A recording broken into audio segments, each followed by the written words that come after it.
We're going. We're here. I think we're here. It's right. It's time. It's time. Woohoo! We all holding them on the same side too. We're so good. We are incredible. Oh man. Well, welcome to the Welcome. Bone Season discussion. Let's do this. BookStara Readalongs is Oh, very excited to be starting the year with our big. Well, I mean, we started with the Pale Dreamer. And then we went to the Bone Season. So do we want to talk about the Pale Dreamer first a little bit since we reread that one first? hi, Bailey. Hello. Sure. I also just wanted to make a little comment. Oh, yeah. So I didn't reread this. And I was like, you know what? There hasn't been that many books between the time that I read this and now. I still remember it somewhat, and I've got a recap next to me just in case. I calculated it, and this was 318 books ago. Oh my goodness. I never thought about that, about And the that was number of in books in June between. of 2021. That's Oh, my amazing. gosh. It hasn't Wow. even been 2 years. You And got I've read this. You got this. Babe. 300 books between it. She's got this because Paige has the best memory. This And is why I here's look your up a summary. recap. Yeah. Yeah. So I just was absolutely gobsmacked. I was like, no, Wow. it wouldn't be that much. I thought I read it last year. Apparently not. Read it midway through the year before. Wow. That time fly. It's flying. Oh, it's already April. It's already April. We've got a Kim. Hey, Kim. Hello, Madeline. And it's a Mama. Hey, And we got a Natalie. We've got a Stacy and a Kayla. Hello, everybody. Aw, hi. Hello. I'm Amy. We've got Paige and Danielle. We're BookStara Readalongs. We're so excited. Sounded like a radio host. We're so happy to have you. I like it. Keep going. Enthusiasm is strong. Woo! I guess I'm so, well, it's been a rough March and April were kind of, well, March mostly was April for, what was April for us? It was pretty April for us. Uh-huh. It really was. It was tough. It was tough to plan because we had a lot going on, and we're finally here. I'm very excited that we are. We're here all together. That's so good. Hey, Betty, I feel like I haven't seen you in a while. And Bailey, yeah, I know Bailey, this was rough for Bailey. So Bailey is nervous. I didn't even go back and read Bailey's comments. I quit doing comments maybe halfway. Did you? Just because I needed to focus. I saw Bailey's review on her channel, so I was like, oh, same. Mine's gonna come out tomorrow, so that'll be fun. Okay, so I guess let's start with Pale Dreamer then, because I think it was interesting that we read Pale Dreamer first, because it definitely gave me a lot of expectations of what was going to happen in the Bone Season, and then the Bone Season didn't go the way I thought it was going to go. Mm-hmm. So what did you think about that? Yeah, I was surprised that this book didn't follow the 7 seals. They were in the picture, but they weren't the main picture. Yeah. One thing I liked about it, because I see Bailey saying, let's see, Betty says, I've been a little flake float mindlessly. I've been a little of a flake floating mindlessly. It's cute. And I think we should have read it second, but we didn't know better. Alicia says, hey! And Amanda says, it definitely threw me off, not the setting I was expecting. Yeah, thinking of what Bailey said here, I actually think, and this is probably just my own perspective, I actually am glad we read Pale Dreamer first, because I felt like it took so long for them to establish Paige's personality in the Bone Season, that if I hadn't had the Pale Dreamer, I probably would have disliked her a lot more in the Bone Season. What do you think about that? I mean, I was the one that had recommended reading it first, because I did know better. And for me, it was just I gave the Pale Dreamer 3.5 when I first read it. And then I think I enjoyed the Bone Season more because I just was like, oh lordy, we've done a complete 180, and really enjoyed being surprised rather than confused. I sort of just was like, okay, yep, we're rolling. And yeah, it definitely gave Paige a little bit more flesh before diving in. But I can also understand if people are having those expectations and then disappointed because the book's not following along it at all. That would be rather jarring. Yeah. Thoughts, Danielle? Do you have any thoughts on that? I just remember, like, one of my first thoughts when I started the Bone season was that, okay, now if I went back and read The Pale Dreamer, I would understand it so much better. So that was my perspective. Yeah, I just edited my vlog. I've just been editing it. So I noticed that in the Bone season, we don't get Paige's backstory. You know, in the Pale Dreamer, we learn her backstory and her history with her family and stuff really early on. Like that's the big focus of the Pale Dreamer. We don't actually get that till like 130 something in the Bone season, which to me is strange because usually in fantasies you tend to build the characters, build the world, build the magic system at the beginning, and I felt like this didn't do it that way. So I think for me, I liked Pale Dreamer because it gave me that back history before we got into the meat of the story in the Bone season. I wonder if Samantha Shannon would, because you know how there's talk that she wants to rewrite sections of it. If she would merge the two and put the Pale Dreamer as like a prologue, maybe trim it down, but still provide that backstory, because she would have known that she didn't have that backstory for Paige, which is why we have the Pale Dreamer. Like, I don't think it's meant to tell us anything about the Bone season. It's literally to provide context for the characters. My feeling. That's what I thought about it too. You know, that's what I thought about it too. I felt like the Pale Dreamer was meant to tell us more about these characters that we didn't actually get to know very much in the Bone season. If you think about the Bone season separated from Pale Dreamer, we didn't get to know anything about Nick until like later on. We didn't get to know anything about Jackson. Jackson was a huge part of the Pale Dreamer. He wasn't as much a part of the Bone season. So I guess the reason I liked it, but I can also see a lot of people weren't as crazy about the the Pale Dreamer, because it threw them into some things that they didn't really understand as much either. So I could see that would be confusing as well. I don't know. And Bailey gave the Pale Dreamer 4 stars. Much different than her Bone season rating. I honestly had no idea what I was getting into with this book. I never read the synopsis of the series. That's fun. That's fun. I liked reading it first as it gave me at least some info. I would have liked to read Pale Dreamer after. I would have cared more about the story if I was already invested in the MC and the world. Okay. I liked reading the Pale Dreamer first. I think it set me up to understand more of the world. I agree. I might not have liked the Pale Dreamer as much if I read it second. I read the Pale Dreamer. Quite the mixture of thoughts here. It's kind of cool. I read the Pale Dreamer after I'd first read the Bone season. I definitely wish that I'd read that first. Okay. Didn't really start to like Paige till the second half of the Bone season, so the novella didn't really help me like her. In fact, I disliked her in that. I actually thought she was more likable in the Pale Dreamer than she was in the Bone season. How funny.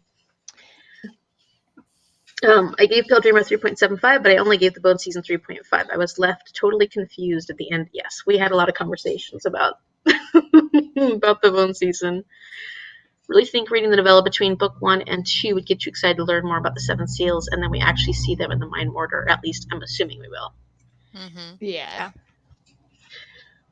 A lot of great, like, very different opinions on that. I really like that. Yeah. So, what did you both rate the Pale Dreamer? I think I gave it 4. What did I give it? 4? I think I gave it 4. I gave it 3.5, and then the Bone season 4.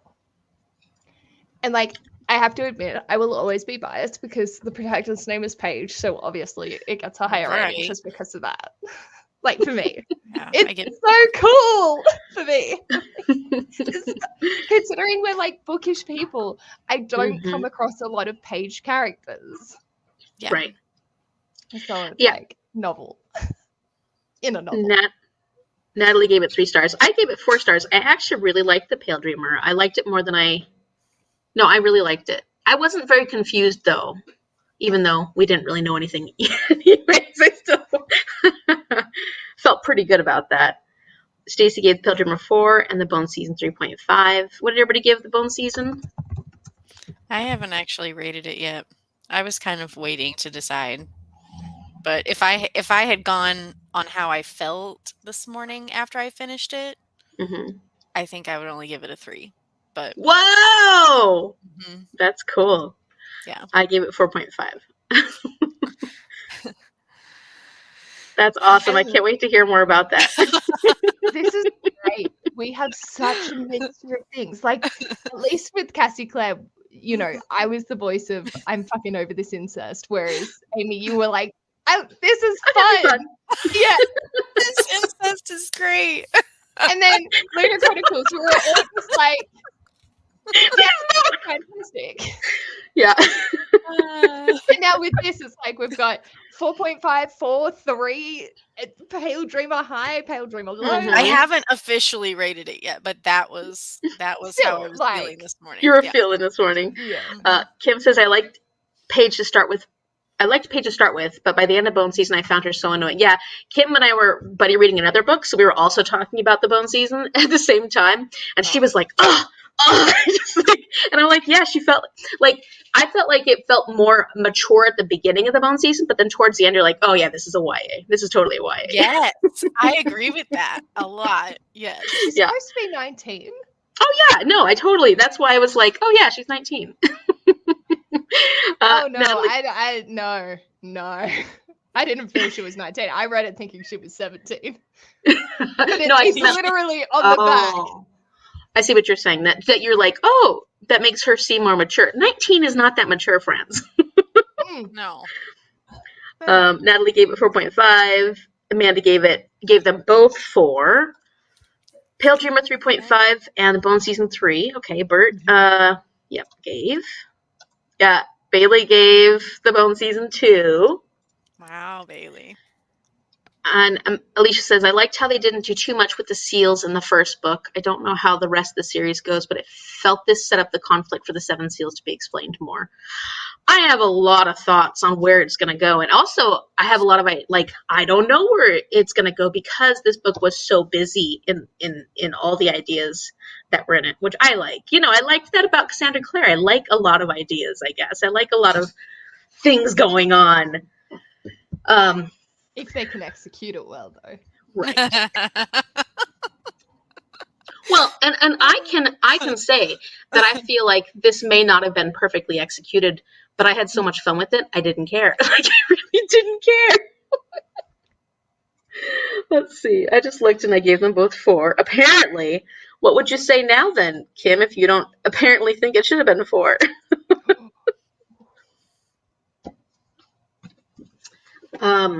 Okay. Thoughts? Where you want to start? Oh, that's a good question. There's so much happening in this story.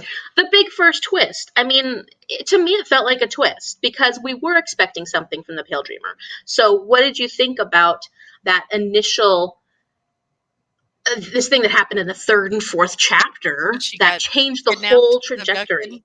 Yeah. Mm-hmm. Shall we go? Spoilers. Yeah. Spoilers, friends. This will be spoilery. Oh, yeah. Just if anyone stumbles across it. Yes. Beware. Spoilers. Although I do put spoiler free in the thingy. I mean, spoiler filled, rather. Okay. So, yeah. Thoughts on that? I mean, I appreciated that something happened that early in the story to, like, get our attention.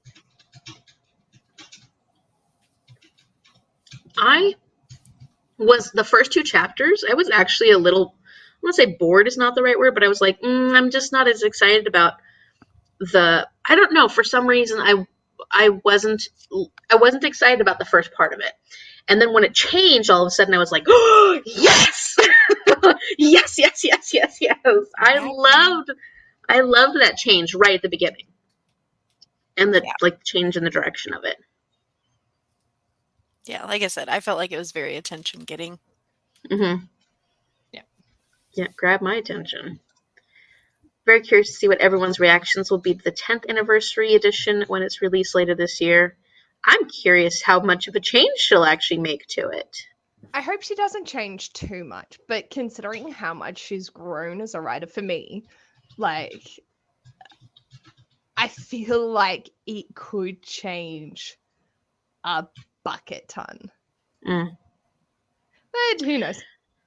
I mean, my thoughts on that are that I get that it would kind of suck to change it too much, but at the same time, if you have a really good book idea and people are really enjoying the story overall, there's definitely people who are not enjoying it quite as much, but then you also see the progress you've made as an experienced writer and how you could say, I loved this idea, I can make it even better. Should you be allowed to go back and make things like that better? I don't know. Why not? I feel It's her like story. Yeah, I'm conflicted on that. Like, feel free, go ahead. But I feel like publishers will stop publishing the original because this is the new story that she wants. And I feel like other people will still want to know what the source material was, depending on how much has changed. Like, if I was to find out, Matilda was actually a completely different book and the publishers have just been re-releasing these newer editions of Matilda, then I would certainly want to find the original, but they won't print it because it's not the story that sells. So yeah, I'm curious to see how it shapes the dynamic of like in bookstores and with future readers. Yeah, I mean, it does make it kind of a bummer because you'd have to buy another book too. Like, I've already got I don't think I'm planning on buying another book. I'd probably just get it from the library or something, newer one to be able to read it. Yeah. Mom liked that she killed the two people. Mom was bloodthirsty. She liked that she killed the two people on the train. Just seemed like the right thing to do. Murder's always the right thing to do. Murder! Oh, I love it. I love it. There's a lot of info dumping at the very beginning of the book. I felt like there was a lot of action at the beginning of the book. Like, it just took off. Yeah. It didn't really dump the right information. Like, and maybe, yeah. You go. No, go ahead. No, I was saying maybe that's why I wasn't enjoying the first couple of chapters, and that I really liked the change once all of a sudden everything changed and they kidnapped her. I was like, oh, I'm in. So maybe that's why the first two I was like, meh. It was like info dumpy action. A sheer talent to create. To be fair, though, that actually is like Shannon's writing. She does that in The Priory as well, where it's info dumping, but there's also so much action going on. You're like, what the fuck is happening? This is great. I like it. It moves the pace pretty quickly. Yeah, so I think it's an interesting writing technique that I think they either info dump and there's nothing and it's just dialogue between characters and that's it, or there's so much action that you're just thrown in and going, I have no idea where I'm at, which way is up, or who these people are, but okay, sure. Yeah. So the fact that she blends the two is kind of interesting. Definitely snagged at the beginning. I finished this book on March 3rd, so my memory is already foggy. I just remember the first half being too info dumpy, while the second half had more character development and plot. I agree that the character development and plot came later on. I also agree with the memory fog. Yeah, 300 and something books of fog. Whoopsies! I gave both 4 stars, I think. I know the Bone season. I did give 4 stars. I think Alicia just finished it. I don't think you should be able to change it. I remember Bailey saying, you shouldn't be able to change it. Let's see. Like I said, I don't want my rating to stand on something I technically haven't read. Yeah, I could see that too, because you may have given it 2 stars now. Well, you did. And then in the future, it could have changed quite drastically, and your rating of 2 stars still stands, even though you haven't read what all the changes that have happened. I suppose that could be for us as well. Like, we're putting a 4 or a 3 or a 4.5, not that Goodreads lets you do that. But then if it changes and she takes out crucial parts that I doubt she would, but if she ruined it by rewriting it, like, we're then saying that this is better than it actually is.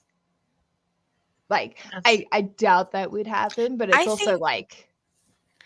I think that it could be rewritten without changing the story, but just to make certain parts of it more clear, because I know that there were times when I was like, wait, what just happened? Who was just talking? Who it was not very clear all the time. And I think those aspects could be cleaned up without changing the entire story. Natalie said each of these books takes about 2 years to drop, and I don't want to have to wait 20 years to finish this series because she decides to rewrite the first 4. Hopefully not complete rewrites. Hopefully, I mean, I could easily see just changes in some of the wording that was used, changes in some of, like you were saying, Danielle, change in some of the, just clarity on some of the scenes. Mm-hmm. And it wouldn't have to be the whole book being rewritten. No. It's going to be a 7-book series. Mm-hmm. And the 7th book is the final book, but the 6th one isn't due out until 2026. So it would probably be 2028. Far out, that feels so far away and not that far away at all at the same time, and it's wigging me out. Yeah. And I feel like she would be doing re-releases for the 10th anniversaries. That's when she would re-release the changes. So it'd be those special editions. The biggest issue to me was being a voyant is so dangerous, and it seems strange to me that they weren't caught more easily every time they were out. So I wasn't surprised she got caught. Yeah, it did seem strange. I agree that was kind of strange when we go along and we see all the voyants that are caught and how much power the Rephames have. Why they hadn't been able to catch more of the voyants. Because they have so much power. But do they? And, well, I mean, most people that are doing the catching are other voyants, too. It's their night shift guards, right? It's not the actual Rephames. They don't come very often and do any actual searching for people themselves, right? I thought it was like the Red Jackets doing the hunting. Yeah. Rather, she focused on finishing the series and endlessly polishing up the first few. Yes, agreed. Yeah. Sharon supports women's rights, but also women's wrongs. I'd agree. Gotta love Mama Shaza. Yeah. From the beginning of the book, I didn't realize the book was going in the direction I went. Yes, no, for sure. That was the big twist. That definitely threw you off, which I liked that I wasn't expecting what was going to happen. Yeah. I will admit that I always struggle with action comprehension. Yeah. And especially if it's input of V. Yeah. I know she's currently working on the first draft of book 5 at the moment. 2 versions of Frankenstein, right? And they are listed as 2 distinct books, and you can rate them separately. So I would hope it would be clear for probably. I feel like they'd put it as the Bone Season 10th anniversary edition and have it as a separate entity. My concern is they don't always, like, this is for Goodreads, they don't always separate the editions, because you can just click on more editions and it will pop up with a whole list of them and you can pick on the one that you've read, but your overall rating doesn't change depending on what edition you I see what you're saying. Yeah. So it needs to be a separate entity in Goodreads. That is the 10th anniversary edited edition to be able to sort of have it rated separately so you can do both. Yeah, hopefully they'll end up doing that, especially if it's that big of a difference. I mean, I could do it. I'm a Goodreads librarian. I can set it up to make sure that it does happen that way. That's true. Well, but I'm also like, would you get on that? later. Once it's released, I'll pop it in. So, okay, so speaking of the Refame, let's talk about them a little bit, because we meet them in this next section where she gets kidnapped by them and she ends up going to Oxford to this, I don't remember the name of it, but the school or the training or the detention center. Detention center. Oh, okay. I found it Shoal. interesting that they named the Shoal. city Shoal, which is like hell. Another name for hell. Yeah. Oh, I think of shoals as like on a beach. No. Oh, that's cool. I didn't know that. Mm-hmm. I noticed So that what'd you right think away of when I Shoal? saw the map. Oh, I gotta look that up now. It sounded awful. Yeah, that's what I thought of. Not the beach, but a large number of fish swimming together is called a shoal also. Oh. Where my brain goes. Biology, religion. Fish. You get it all. I thought I was reading The Place in Korea wrong. Oh. Soul. Yeah. Nice. Yeah, okay, let's see. Let's see what Natalie says. I was surprised the aliens, I forgot their name, Refame, say the underground as a threat, yet Paige is always saying how much of a mess they are. What? Talking about like say the underground. So yeah. So basically the syndicate. So the Refame are scared of the syndicate, which I don't understand. Also, considering when the Refame are actually around voyants and other creatures, humans, their power seems really destructive, and they seem like you can't do much against them because you can't shoot them, you can't stab them, you can use pollen against them, but nobody knows that except Paige. I know, and Danielle, I know you have thoughts on that. But nobody knows that, right? So it would seem like there's no way for voyants to destruct them. So why are they so scared of the syndicate? Yeah, unless it's just something that we don't know yet, and that they haven't discovered their own power yet. I don't know, or their own power over them, I guess. I don't know if they could be. Maybe they're afraid of getting too close because that then provides them an opportunity to learn about them to be able to then destroy them. That's true too, because they're really easy to destroy once you actually know what to destroy them with. I didn't get the impression so much that they were afraid of the syndicate. I got the impression that they were just worried about making sure they had this illusion of power. Like, but I don't know if that was more for Scion or anyway.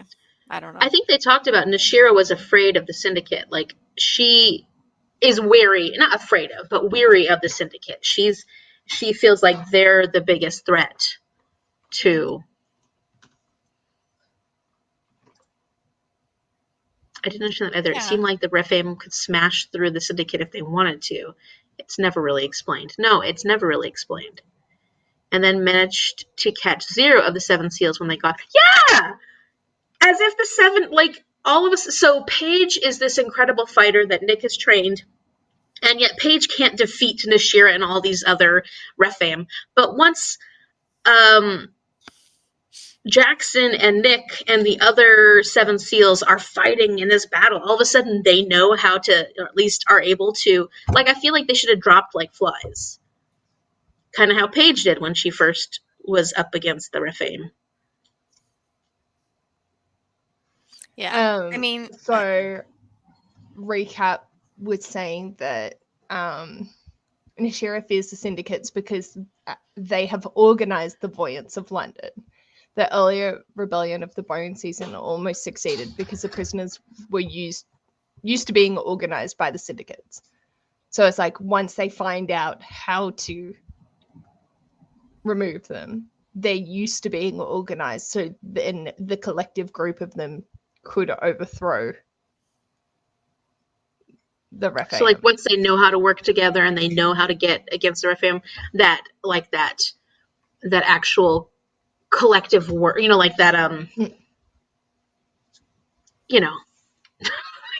words are not working for me right now. And doesn't it seem like the Refame need the aura from the from the voyants, like for survival, like for their power or whatever. So if the voyants ever figured out a way to like withhold that from them or like somehow protect their own aura, like it would Maybe. be It was never very clear how often the Rephaim need to take the auras from the voyants. Like, it was never very clear. Like, how often was Warden siphoning aura from people? Yeah.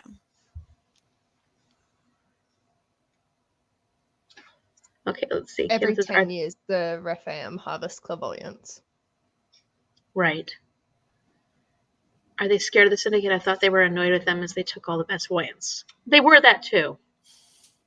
And the craziest part of the collecting of voyants is that they don't go to the they don't go to the chewing tobacco except every decade. Does that sound crazy to anyone? Not at all. Sorry, it's my mom, so I can tease. Yeah, why was it every 10 years? They did explain it, actually. They explained it somewhere in the book. It was probably in that info dumpy section. I remember them talking about why. Illusion is what I'm thinking. Illusion. I feel like that's the most accurate for the illusion of moment. control, illusion of power. Yeah. Okay. Thought they said that the seals had stronger voyant powers and they didn't expect them to be that strong. But then, doesn't Paige have the strongest powers of everybody? Like, the whole reason Nashira didn't die was because then she wouldn't be able to be the bad guy in the next book. Paige could have taken her out. Paige didn't have any more pollen, Danielle. She ran out. Whatever. No, I'm not buying it. Right, because they aren't as strong as they appear. No, like they melt the second you put pollen on them. The Syndicate knows nothing about the Rephaimites, right? There were so many, Correct. yeah, there were so many little things like that it was just like, I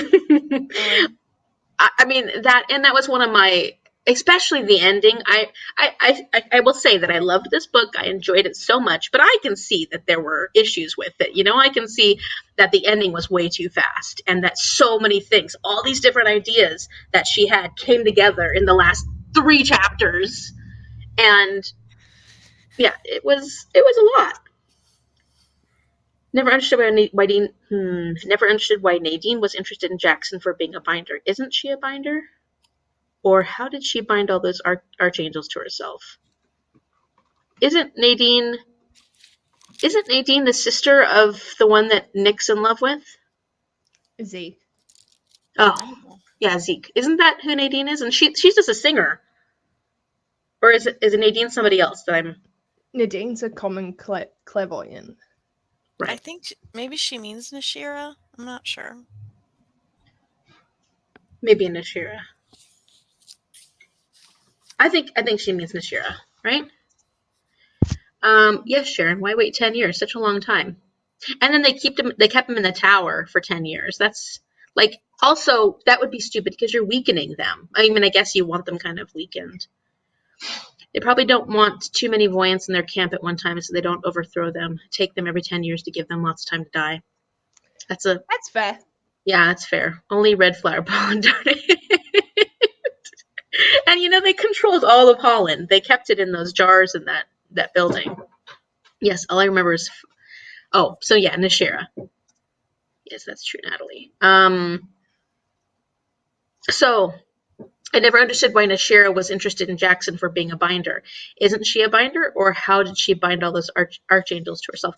I think she was interested in Jackson because he had the power that he did in the Syndicate, because she could get a lot more voyants, good voyants, if she had controlled Jackson. It seems like the only voyants she was able to get, Nashira and the Rephaims in general, were the ones that were the buskers, the ones that, they had to check in when they came into the Syndicate area, but they all didn't live within the Syndicate. They just kind of lived in the area and had to fend for themselves, which were all the lower, level voyants. Right? Yes, Sounds no? right. I love that Warden had that super deadly pollen just lying around in his room. He likes to test fate. I mean, don't you See just how many leave it times I hanging can around roll in my yours? eyes during this discussion. I just have deadly pollen in my room. Like, it's chill. You know, in case of emergency with big red letters all over it. You know, because you can't touch it yourself at all. Realizing even taking a month between two of these books, I'm not going to remember characters. I'll be back. Putting the kids to bed. Okay. She wanted Jackson's Pale Dreamer. Which is, she had, technically. She Yeah. didn't know it necessarily. She knew, well, she kind of knew it the whole time, right? Okay, so let's let let's let Danielle's eyes roll some more. What do you think about the Warden? He was my favorite character, honestly. You thought you? What I mean? Okay, so yeah, let's talk about him first. Yeah. Why? Why? Yeah, I don't know. I liked Just him was. too. Yeah. I had a crush on the Warden. Yeah, he just was. So did Paige. Which Paige? Because our friend Paige in the book didn't ever admit it to herself until way later on. I liked that he was an undercover bad guy, and that, and like the lovey scene was like my favorite of the whole book. Like, that was the only thing I really cared about in the whole. Like that's like your last chapter, isn't it? Yeah. Yes. Danielle was waiting the whole time. Yeah. Let's see. I felt it as a test sending Paige to fight the seals, make her show who she is. Yeah, that was definitely. I really liked that. I was so frustrated with it, but I liked that whole scene. The, how they she couldn't talk. She couldn't. I thought that was fantastic. Awful. Yeah. Yep. It was. I'm cruel, apparently. I just thought it was fascinating, though. It was awful. I really thought Jackson was going to kill her. Me too. Even Nick. Age is just a number. I mean, look at all these vampire books and stuff. The vampire character is always 2,000 years older than the main character. Look at Alex and what's his face from Cassandra Magnus. Clare's. Yeah. There's always this huge age gap. What's the people are like, age is just a number, and jail is just a cell. Oh, that's good. Well, it's funny because in the comments, people were so afraid, obviously, afraid of the whole Nick, especially in the Pale Dreamer. Everybody kept saying, like, they're so afraid of the whole Nick and Paige thing. It's like just so nervous about it. But we had no qualms of the 2,000 or something year age gap between Paige and the Warden. I'm fine with it. Yeah, me too. No, I totally am. I mean, she was a Paige. I love the garden. Definitely my favorite. The Warden, not the garden. Definitely my favorite. Gotta love a good rebel. Gotta love a good garden. The scarred ones. I did like that, how they called them the scarred ones. The scarred ones. Yeah. I just didn't get it like, oh, you did, LOL. The love scene was a shock. Yeah, so Mom was telling me, I was saying something about, the tension is building, and Mom's like, I don't see any tension whatsoever. The whole time, she did not see anything between Ward, and she kept asking me, like, is she going to end up with Nick again? And I'm like, Nick? Who cares about Nick? We're talking about the Warden here. Nick was in love with Zeke. Nick Schmick. Yeah. Yeah, it was funny, because Mom never caught the tension between the two of them with the Warden and Paige. I did. Oh, I hated the romance. Sorry. No, don't be sorry. That's okay. It's definitely not going to be for everyone. I don't know if it was for Mom that much. Oops. Why did he spy on all her memories and then right at the end ask permission for the very last one? Because you have to include consent somewhere. I did think it was Cassie Clare. Yeah. I did think it was rather hypocritical of Paige to be so upset at him, though, because she did the same thing to so many people, so many voyants. Yeah. Yeah.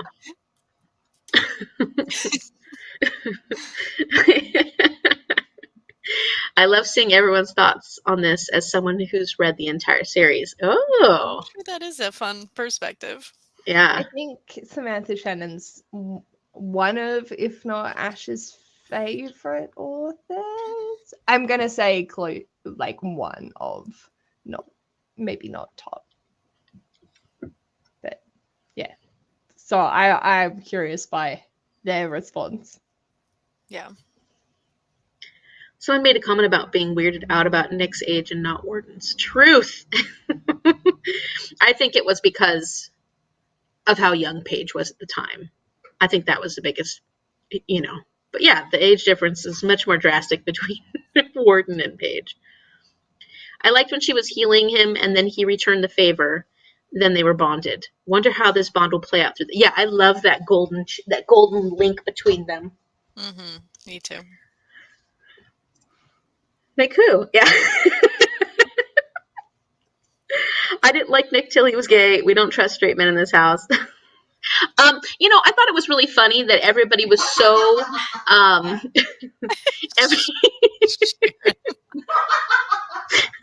thought it was funny that everybody was so suspicious of Nick all the time, from Pale Dreamer through the book. I did not think Nick was a bad guy. I never did thought Nick was a bad guy. Jackson? Yeah. I was kind of right. Yeah. He kind of is bad. But. Yeah, it was just funny, though. I just thought it was funny. Everybody just kept suspecting Nick. Nick was, like, on everybody's, everybody was really uncomfortable with Nick throughout both books, I felt. Yeah. Yeah. I know. Yes. It's excellent. And she has a delay, and so she they'd laugh. I know. It's so good. She's definitely one of my favorite authors in the past 10 years. Cool. Okay. That's awesome. I want to know all of Warden's secrets and the reasons why he's doing everything. I felt like we did. Yeah, 100%. 100% we didn't get enough. There's a lot played close to the chest. Left us wanting more of that particular.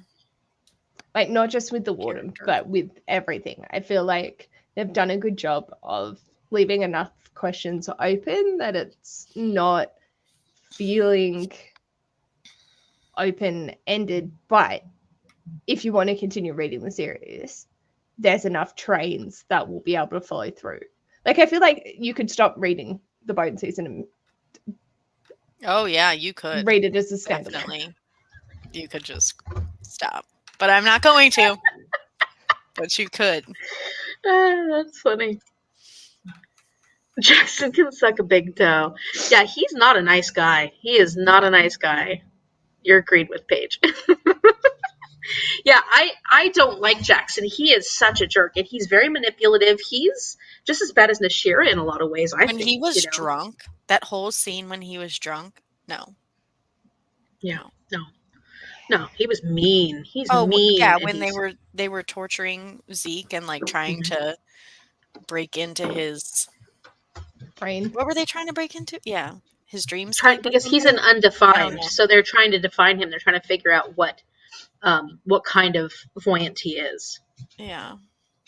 Yeah, I don't understand Nick, like, how passive Nick is with Jackson. I just don't understand it. I don't understand what Nick gets from being part of Jackson's, because they're just very different in personality. I feel like there's going to be, like, obviously I haven't read the rest, speculation, but yeah. I feel like Nick's got an undercover story that's going to come into play. Like, well, yeah, so he was all worried at the end of that book, especially about blowing his cover at Scion, because he has like the Scion job, right? Or a something, a doctor for them.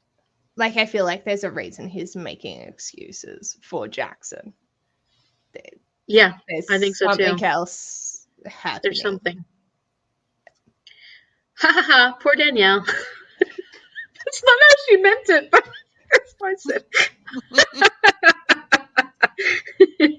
He's pretty gross. Love the big FU page it gave him at the end. Yeah.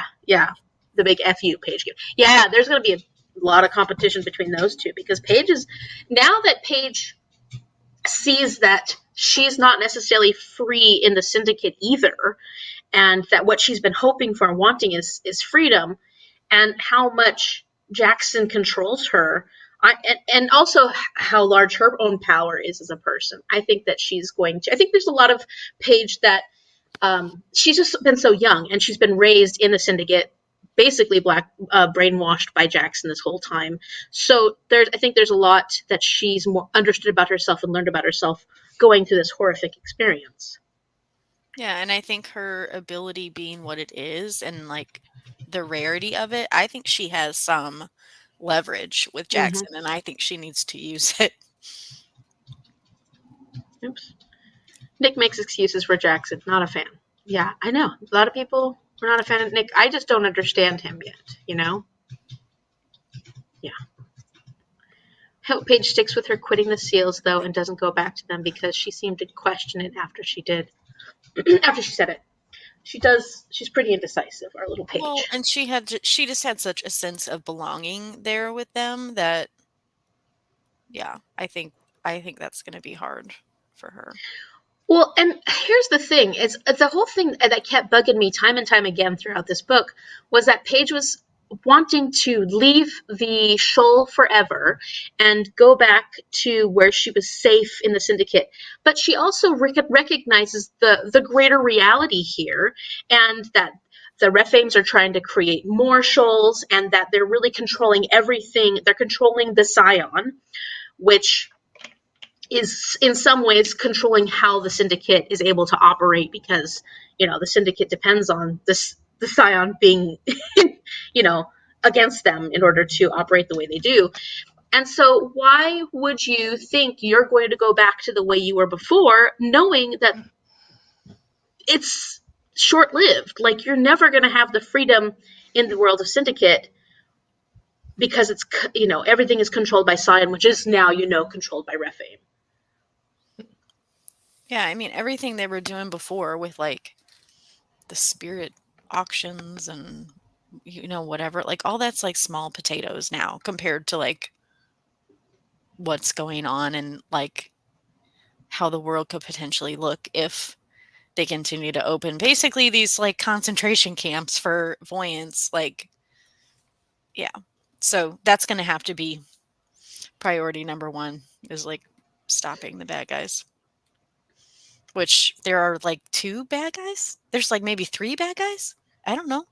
Like, is Scion a bad guy? And then can we talk about 12 and how he, like, had this whole, like, another plan, and is he working for Scion? Because I think he is. So, like, maybe Scion's not as clueless and powerless as we think they are. I don't know. I don't either. I'm so curious to see where the rest of the series goes. Me too. Did Nick know about the refs? None of them seemed surprised when they got attacked by the refs, when they had. So go ahead. No, they did. No. I mean, they did say, like, "Oh, Paige, like, you've got a story to tell us, or you have a lot to catch us up on, like, when we get back." So I don't know. Yeah, I don't either. But yeah, that goes back to is Nick all that trustworthy? I have no idea where they think they're heading on this train. Right into Scion's town. Oh yeah, at the very end. Like, yeah, I agree. I don't know. There's got to be a battle at the end of this, right? Or at the beginning of the next book. Yeah. I love how Nick's love for Ezekiel, yes, Zeke, prevents him from doing something bad if this undercover theory comes to fruition. Yeah, possible. Possible. I just want to keep reading them now. This has got me all excited because I'd forgotten everything that had happened. I'm thinking, since he's a doctor, wouldn't he have an inkling where the Scions were sending the voyants? I would think he would know something. Nick, I'm kind of surprised that he was that in the dark. I want to know that her dad wanted to talk. What her dad wanted. I think her dad knew the whole time, and I think he knew Nick because him and Nick worked in the same department. Well, his dad came into the same department that Nick was working in.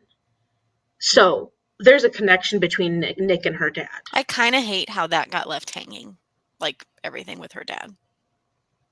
I think, well, now that she's going back to the real world, she's going to find out what happened with her dad. Yeah. Yes, what happened to her dad? He definitely seemed to know more. Mm-hmm. I feel like she didn't go enough with the MM creatures, though. Oh, I have a lot of thoughts on the MM creatures.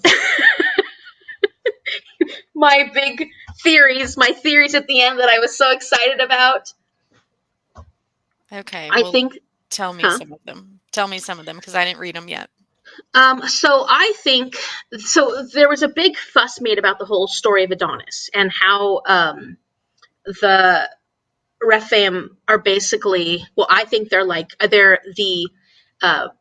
Adonis in, not reincarnate, but like, they were saying that the gods made it so Adonis could come back to life for a certain part of the year, and he would be dead for a certain part of the year. And and they kept talking about the eyes being the same, or they kept talking about how the eyes made a big difference, or like something about the eyes. I'm not being very clear right now. They kept pointing out how, or Warden kept pointing out something about the eyes, the eyes, the eyes. Well, the eyes of the Rephaim when they die are exactly like the eyes of the MM all the time. And I think, and we know that the pollen kills the Rephaim, and when it kills them, their eyes turn the same way as the MM. So I think that the Rephaim turn into MM when they put the pollen on them. They turn into the dead version of Adonis. And I'm wondering if the pollen on the MM would turn them into the live version of Rephates. I think that they're two sides of the same coin. Okay. I thought something else, but I don't remember now. I had thoughts. They are no longer there. But basically, they made a big deal out of the story of Adonis, and I think that, and Warden said, like, there's more to those stories, those Greek mythology stories, than you would think, or that you would know. And I think that the refs are the live version of Adonis, and the MMs are the dead version of Adonis. That's interesting. I did not pick up on that. Did they say at the end that refs were letting the MM out on purpose, or did I invent that? I'm wondering if the MMs are just when the refs die. They did release the MM Someone onto purpose. show 1. No, they did say that. Okay. And Amanda, thank you, Amanda. I like your theory. I like it. I can also hear that Mama Shaza is typing something to say, I think.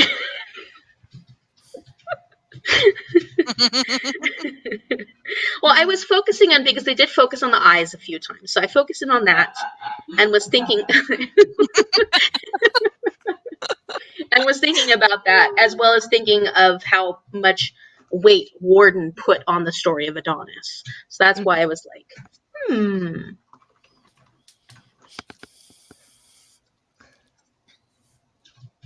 Thanks. We'll see if I'm right, or if I'm just making stuff up.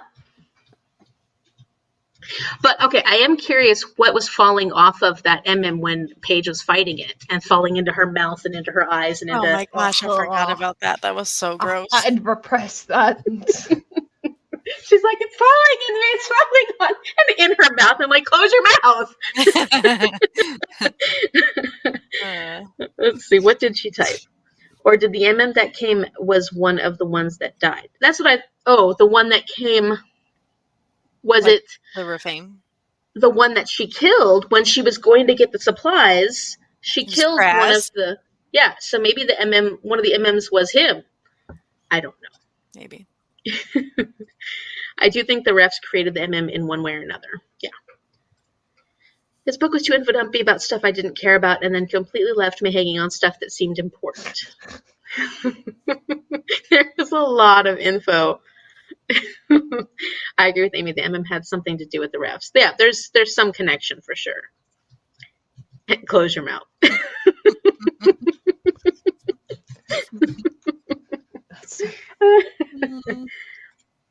Oh, why did the flower come back to life? Like reverse Beauty and the Beast? Yeah, Okay, I was picking up on the Beauty and the Beast stuff too. It came back to life when Paige and Warden made out. Oh. Yeah, it came back to life when they made out. Also, that's the same flower, the flower that the pollen, so the pollen can Are kill those the refs. anemones, or what is And that's the same one that Aphrodite grew in Adonis, and it's the same flower that grew in Adonis in the whole story, that the mythology story that they told. Mm-hmm. Agree, Bert.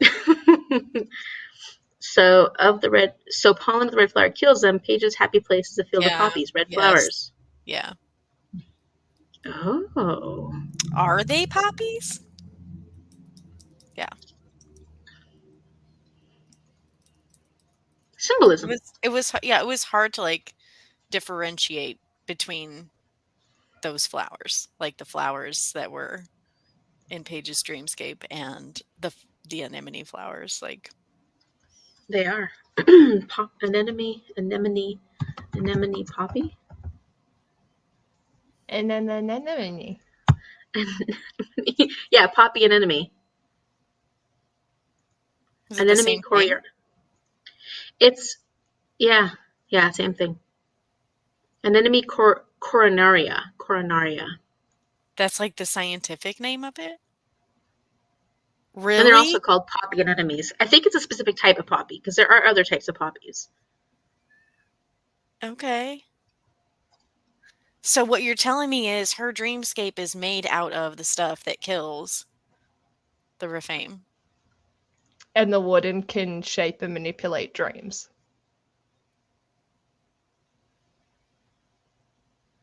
Can he? I'm sorry, I'm thinking now. It's I thought he painful. could just like make you remember stuff. He's a dream creator. Oh yeah, I thought he just makes you remember things. Or can he shape your dream to get you to remember things? I don't know. And a field of poppies is where she got attacked the first time. That's where Nick saved her. That's right.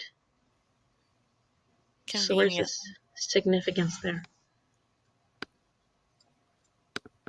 I think Paige's part ref are linked to them more in some way. I think they're all linked to refs in some way. I mean, I think that voyancy they're all part of the ether. They're all of the same stuff. Stoof. What I didn't get enough of is Paige sniffed his blood, what'd they call it? His ichor? No, it was His blood, basically.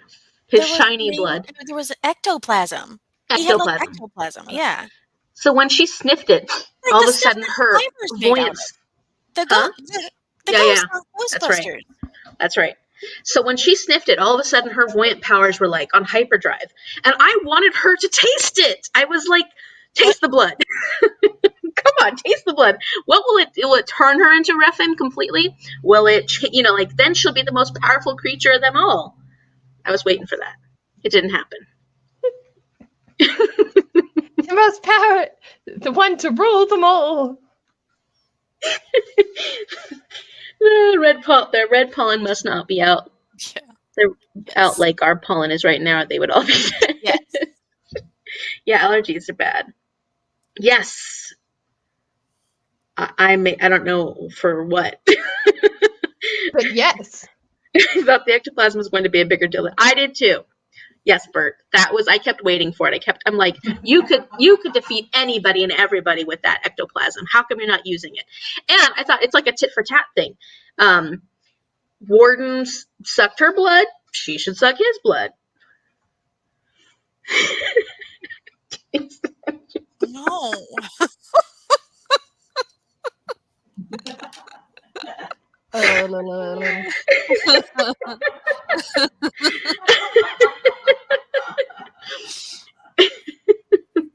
Apparently it grossed out Danielle too. I'm here sitting here like, let's get more of it. Come on, bring on that ectoplasm.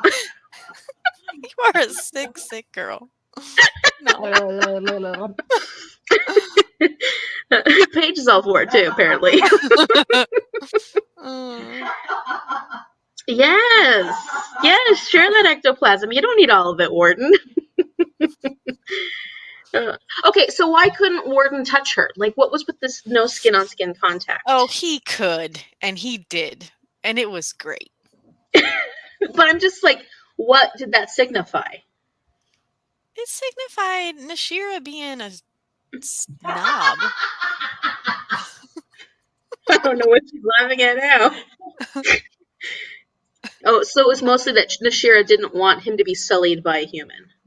Yeah, she's like, oh, they're beneath us. I mean, Mm-hmm.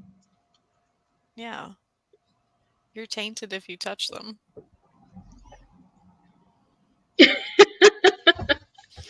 And especially if you lick their ectoplasm.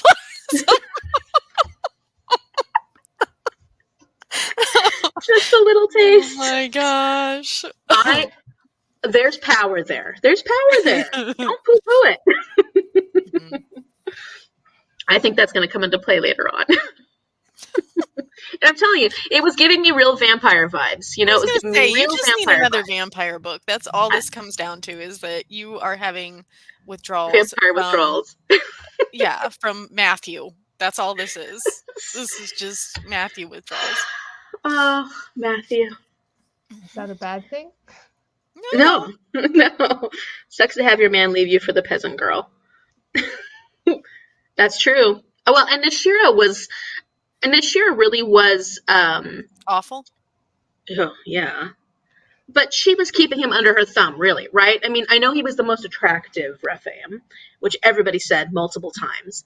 But at the same time, she knows he's a scarred one, obviously. So she's really just marrying him to her to keep him under his thumb, right? Yeah. I mean, it was a classic, like, storyline to me, as far as that goes. But it makes me wonder how powerful Warden is, because why didn't she just kill him at some point? Is he so powerful that she needs to have him on her side? Is he more powerful than other Rephaims? That word is awful. Oh, that one, and when you say them, like, collectively, like, Rephites, like, I tripped over that, like, for the first part of the book, like, just Mm-hmm. trying to say it in my head. Yeah, it was hard. No love lost between them. Definitely not.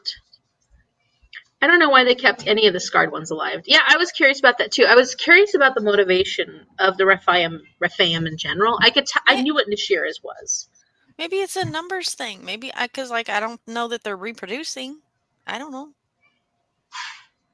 But where do they, like, so Warden has said that multiple of them have wanted to leave, but they can't leave because Nashira is power hungry. Where do they go when they leave? Like, are there more of them elsewhere? Or have all of them come to this place because, like, you know, I want to go back to my family? I thought they, like, hung out in the ether. Do they not have a physical form when they're in the ether? I don't know. There's a lot of things I don't know. Yeah. Especially since Nashira seems so evil. Yeah. Yeah, I don't know what she's awful. But so was that other guy that came at, like, the very end, who was, like, super old Like Rephaim. Gamisa guy, Mm-hmm. or Gamisa, whatever his name is. Yeah. Which he was in charge. He was the one that was in charge of the dancer girl. What was her name now? Lily? Ivy? Oh, Liz? Liz, that's it. Yeah. But we never met him up until I the thought end. we did. We met him one other time in the book. We did? Mm-hmm. Okay. There's a lot of them. There must be more of them if they want to establish more shoals, or they would end up spread too thin between them all. But isn't that the way they want to get all the voyants on their side? Or control. Not on their side, under their control. I feel like I don't know anything. I'm still waiting for it to all make sense. Mm-hmm. I'm using this discussion to work through. There's a lot. There's so much. There's so much. It's very in-depth. Poor Liz. Yeah, I was kind of hoping for more of a found family thing with Liz and the other boy, Julian. Mm-hmm. And I liked that dynamic at first, but then it didn't go anywhere, and I was kind of bummed about that. And then Liz died. And maybe Julian died. And Paige didn't care if Julian died. Did you notice that at the very end? She's like, oh, Julian might be out there somewhere. Hopefully he makes it. I bet she wished she'd never met Paige. Oh, Paige. Paige. Always causing trouble everywhere she goes. We fought so hard to save her, and then she just died. Yeah, that's true. Yes. Why'd she have to go back? You know? There's definitely a lot going on in the world. I'm excited to uncover it all. Yeah, a lot. There's a lot.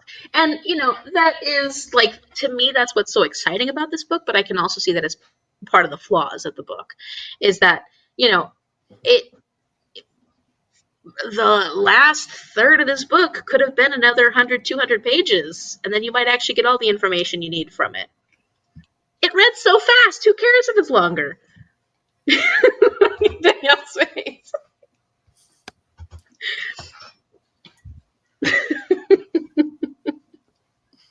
I know, the my order.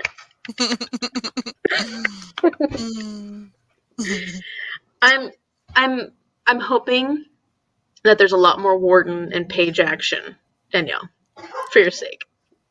He just said at the end of the book, he's like, okay, so if I get rid of Nashira, you're never gonna see me again. But if you do see me again, then that means there's trouble.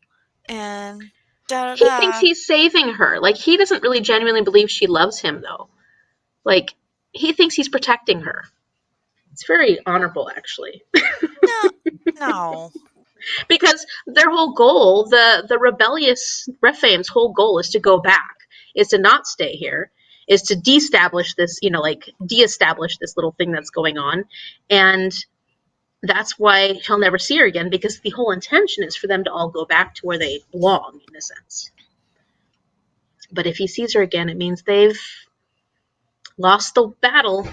It means blah, blah, blah, blah. She should have used the pollen in the first book.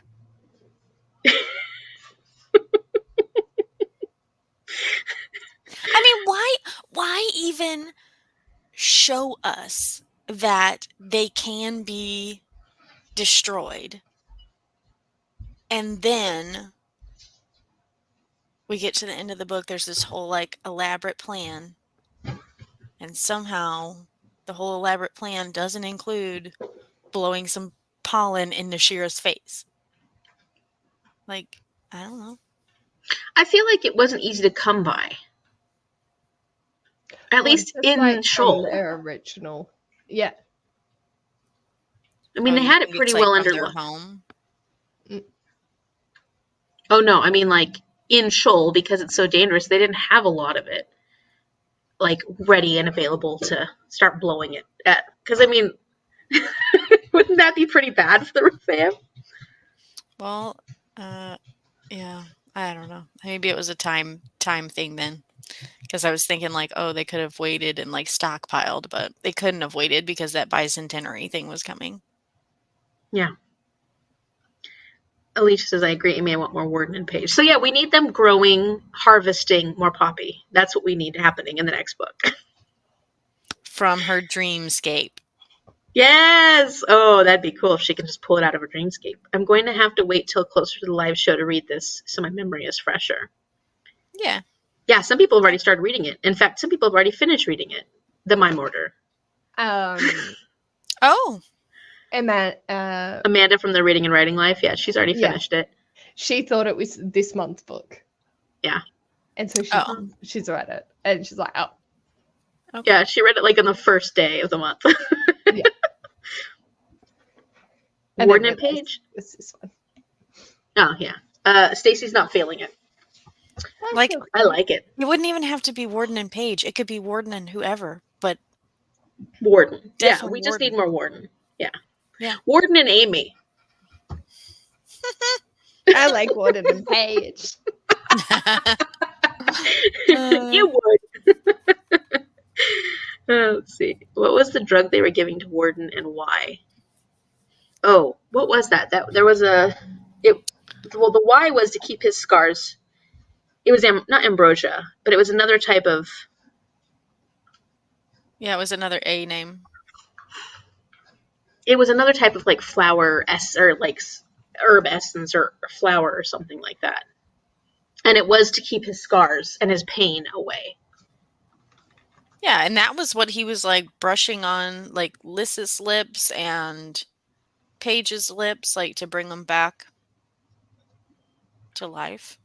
Amaranth, Yeah. amaranth So or something. amaranth, yeah, and that was very healing. So somehow it's connected to the amaranth is somehow connected to the ectoplasm because it heals voyance. Does that mean it must mean that Paige and them, even though Warden is completely full of ectoplasm, but since Paige and them are voyants, they're not completely human. Does that mean they're also part ectoplasm in their blood?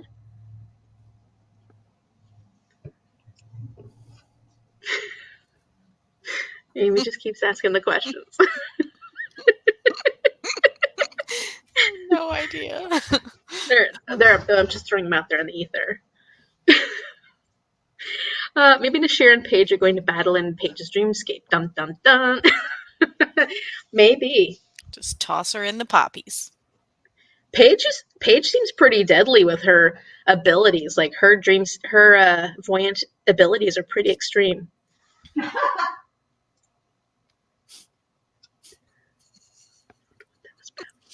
Tossing her in the poppies. Yeah. Oh yeah. Exactly. You wouldn't even need to fight her. You would just throw her in there. Yeah. Done. Making me go. And then she's gone. Nashir, There's no got more a little Nashir. like Wizard of Oz kind of thing going on too with the field of There poppies. is a lot of retelling elements in this. Yeah. Well, and mythology too, because like I said. Yeah, exactly. So if Rephaim, when you put the anemone pollen on them, they turn into emim. If you put them on them as an emim, will they turn back to a rephite? You asked that earlier. Did I? And I still don't know. Well, I mean, I meant back and forth. Like, you could just keep blowing pollen on them. And they, kind of like Sleeping Beauty's dress. Blue, Make it pink. blue, pink, yeah, blue, pink. Yeah. Emim, rephite, emim, rephite. Oh man, we better get that next book, so maybe it'll answer some questions. I'm very excited. I want to know what everyone's dreamscape looks like. So how come Warden? Why was his empty? And I'm wondering if all the Refame ones are like that, just super dark, or it was because of whatever his special power, His ability, power was. Yeah, I can't remember that. Oniromancer or something, or Oniromancer, or I don't know what she was calling him.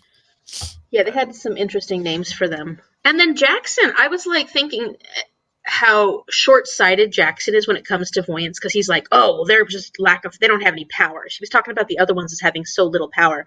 But then the Rephaims are like, no, that's BS, dude. Like, we all have unique powers that are important for whatever they're important for. And I felt like that was one of Jackson's shortcomings. Obviously, he has many. But I mean, like, as far as being a leader, is that he can't see the power in all the voyants. He only sees what he thinks is the most valuable, but that's a matter of perspective. Mm-hmm. I want to see Paige learn how to take control of people and animals. That was fun. I imagine it's going to happen a lot. It freaked me out when she went in the butterfly. That was kind of cool. I liked it. Like, the description, it was pretty neat. Weird, but, kind of neat. Oh, there's a butterfly on the first chapter. It is the chapter headers. Is a butterfly. Oh. He says something about not wanting anything extra, and I think Danielle is right. It's something to do with his power. Oh, the dreamscape, his being empty. Oh. Mm-hmm. The Bone Season series is a retelling of Pandora and Prometheus. Oh, I don't know that story well enough to. Well, now I want to know. I'm writing that down. I'm afraid to. Will it spoil the whole book for me?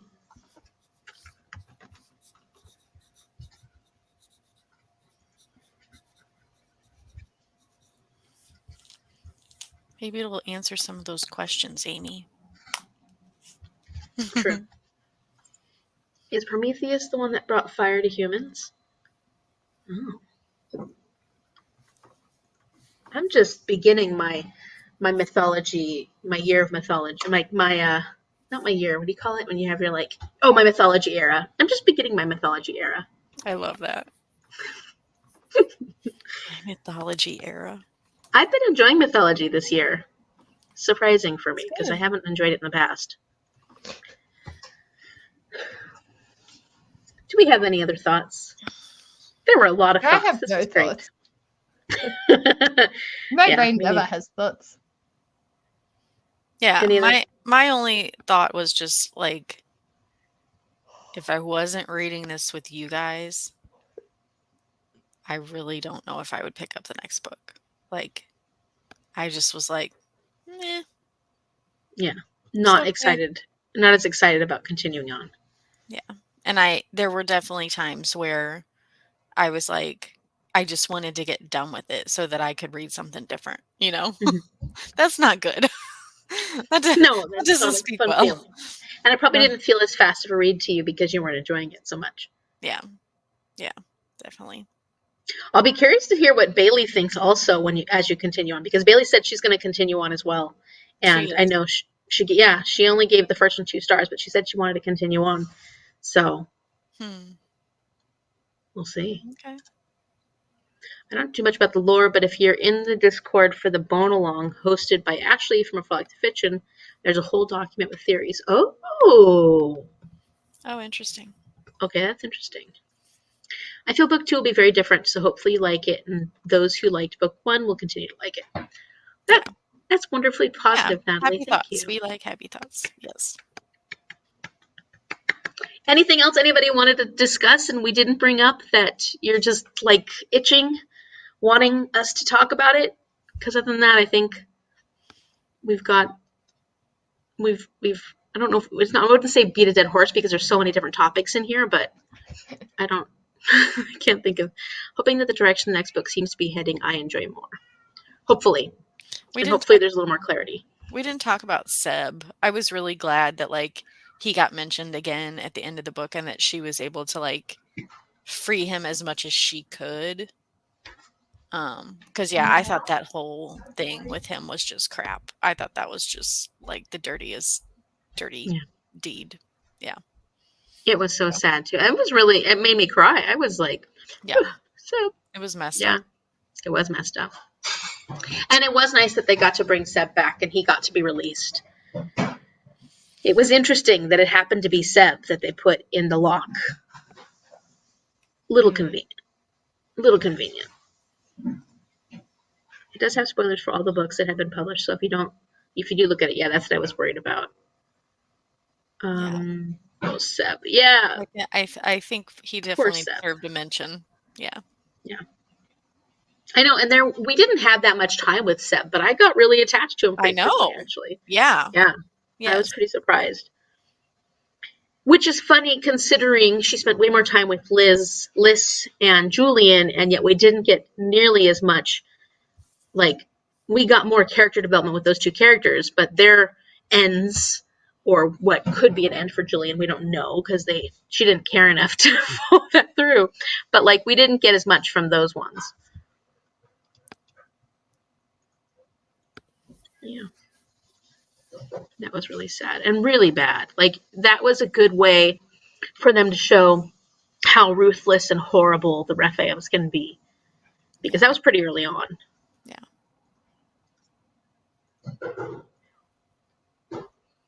Yeah. I liked him I would have been nice to have more. Although I really liked the other human, the one that's Warden's friend. What's his name? Oh, Michael. Yeah, I liked him. Mm-hmm. I And want more of so him. that was one of the things that I felt like wasn't very clear because it was always like Michael couldn't talk and like Warden was signing to him.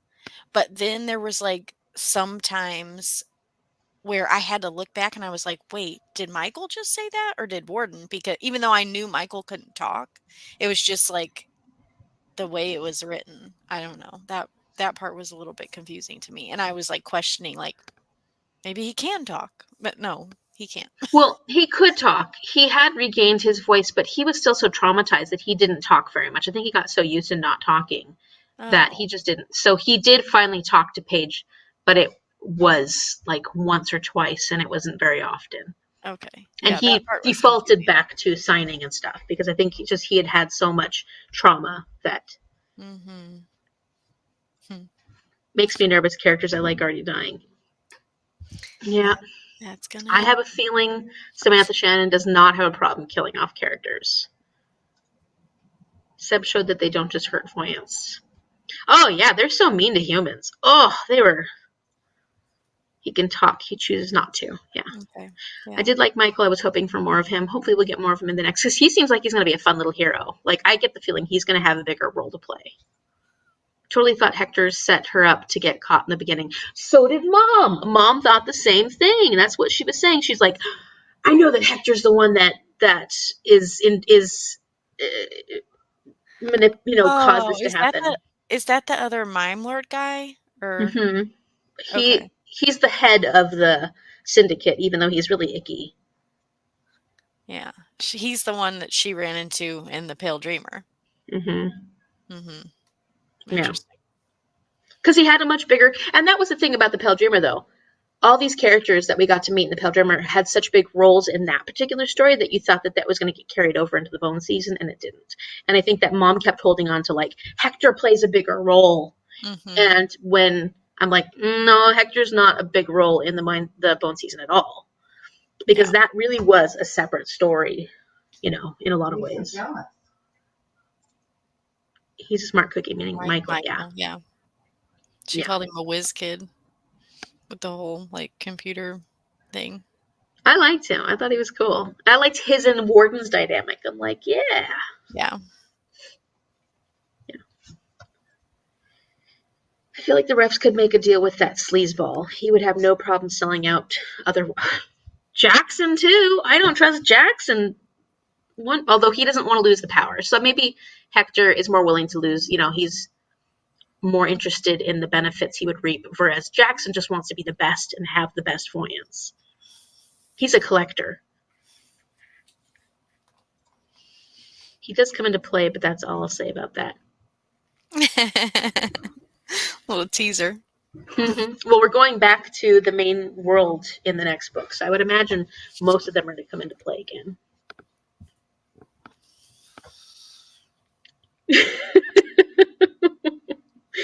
Yeah, that's a lot. It's a lot. I'm excited. Okay. So we're reading that one in May. May, yes. Yeah. The Mime Order. Okay. With that, I said I'd do sprints next week, but this is our off month. Did we say we were going to still do sprints on our off months, though? We I did. said that I didn't think we were doing them on the off. It We was the did say month we would that we still do were sprints, but reading we don't something. have to. And really, like, I don't know how it'll work out for Paige, but like, I'm already planning to do sprints on the 15th at like Okay. 11 on my channel. So if anybody wants to come, it's That for works. what's that read what's that readathon I'm doing? It's for the Wednesday one. The Oh, Nevermore. Nevermore a thon. Yeah, it's for that one. It's for Team Fangs, but like or anybody who's participating. But like I'm going to be on reading. Okay. So, yeah, Cool. if it works out. So Yeah, I then mean don't worry about it till May, Paige. Cool. yeah. Were you going to say Danielle? Can do. Oh, I was just going to say if you want to be on with me, like if the time works cuz I think I told her I'd do them at 11 my time. So I don't know. That's going to be even early for Amy, but That's only like, what? Are you 3 hours ahead? You're 2 hours, 3 I think hours I'm ahead of me? 2 hours ahead of you. I think. That's What time is it where you are right now? It's 6:30, almost 6:30. Yeah, and it's 8:30 here. So Yeah, that's what I thought. So yeah, that would just be 9. That's not. If I can make it, let me put it on my calendar. I'll try. okay. Once I get it scheduled, I'll share the link, and then if you can pop on, you can pop on. That sounds good. But either way, anybody who's doing BookStara that needs some sprints in April, you can just join me on those ones. Cool. Yeah. Cool. Awesome. Good to know. Sounds fabulous. Yay! Oh my gosh, this was so much fun. Wait, let's see what Alicia has to say. I do like all the characters in this book, though I think they all made the book more enjoyable. You had people you liked and hated, and I thought she wrote them well. Yeah, I had fun with the characters. And there were definitely a mixture of ones you hated and ones you liked. Yeah. Which is fun. That's true. Yeah. Good point. Okay. I think I have. Okay, good. All right. Well, this has been wonderful. I'm so excited. And as a reminder, we just talked about it, but we won't be having the next book, The Mime Order, until May. And then we'll have our mid-month sprints, and then we'll plan, hopefully, like the last weekend of the month, but it may be like this, where we don't know what the month's gonna, we don't know. Yes. Yeah. Yeah. But we'll keep all the information in the Discord. Everything's linked in the description, so if you want to, you're all following Paige and Danielle, right? But it's all linked in the description, if not, and the Discord as well. So I'm so happy that everybody joined us. This has been absolutely fun. It's fun. It's just fun being with our people. It is. Yeah. And getting hyped for the next one because I just want to read it now. I know. I do like that we got you excited for the next one. I was just like, theories. I want to know theories. Thank you, guys. Thank you all. Excited for the next book. Thank you all. Great chat. Thank you all for the fun discussion. Glad I was able to make it. Had so much fun. Bye, all. Fun. See you soon. I'm leaving here still nervous. It's okay, Bailey. It's okay. It's okay, Bailey. Me too. And if you need to DNF, always feel free. Like you can still watch and read everyone's comments and go, oh, I'm so glad I dodged that bullet. Yeah. There's no pressure. Absolutely. Well, Bailey has no problem DNFing, so if she is absolutely hating it, she won't continue on. Yeah. Okay. Well, thank you, everybody. Thanks. Much love. Bye.